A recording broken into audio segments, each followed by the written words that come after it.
Papa Leo wa 14 amechapisha ujumbe wake wa kwanza kwenye akaunti rasmi za mitandao ya kijamii za kipapa. Akaunti hizo awali zilitumiwa na watangulizi wake, Papa Francis na Papa Benedikti wa 16. Papa Leo wa 14 ameamua kuendeleza mwenendo wa watangulizi wake kwenye mitandao ya kijamii kupitia akaunti rasmi za kipapa kwenye mitandao wa X, zamani Twitter, na mtandao wa Instagram. Idara ya mawasiliano ya Vatican imethibitisha Papa kuandika machapisho hayo siku ya leo Jumatano, Mei 14, 2025.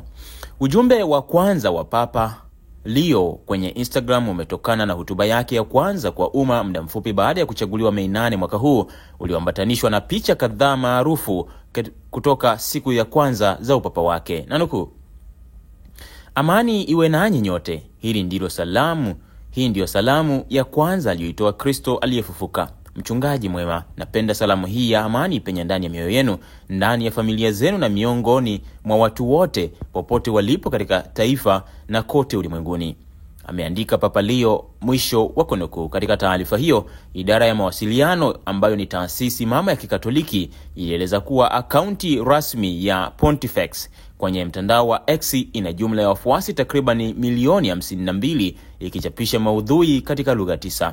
Maudhui yaliyokuwa yakichapishwa na mtangulizi wake Papa Francis yalihifadhiwa katika sehemu maalum ya tovuti rasmi ya Vatican, yani vatican.va.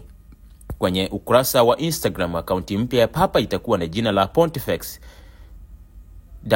Pop Leo wa 14, ambayo ndiyo itakuwa akaunti pekee rasmi ya kipapa kwenye jukwaa hilo linalomilikiwa na kampuni ya Meta.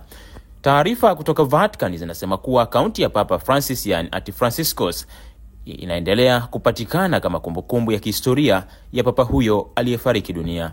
Papa Francis aliyefariki alidumisha uwepo hai kwenye majukwaa hayo mawili ya mitandao ya kijamii, akichapisha takriban machapisho 50,000, mengi yakiwa ni vifungu vya hotuba zake kwenye mitandao ya X na picha kutokana na matukio yake kwa umma kwenye mtandao wa Instagram. Kwa mujibu wa Vatican, machapisho hayo ya kila siku karibu kipindi chote cha upapa wa Papa Francis yalibeba ujumbe mfupi wa kiinjili na mawaidha kuhusu amani, haki ya kijamii na utunzaji wa mazingira. Mwaka 2020 pekee, maudhui ya mitandao ya kijamii ya Papa Francis yaliangaliwa zaidi ya mara bilioni 27. Papa Benedikti wa 16 ndiye alikuwa papa wa kwanza kufungua akaunti ya mitandao ya kijamii alipoweka chapisho la kwanza, yani tweet ya kipapa, akiwa na umri wa miaka 84 kwenye mtandao wa zamani wa Twitter Disemba 12, 2022. Namnuku: marafiki wapendwa, nina furaha kuwasiliana nanyi kupitia Twitter. Asanteni kwa mwitikio wenu ukarimu, na wabariki nyote kutoka mioyoni mwangu, aliandika papa huyo mzaliwa wa Ujerumani.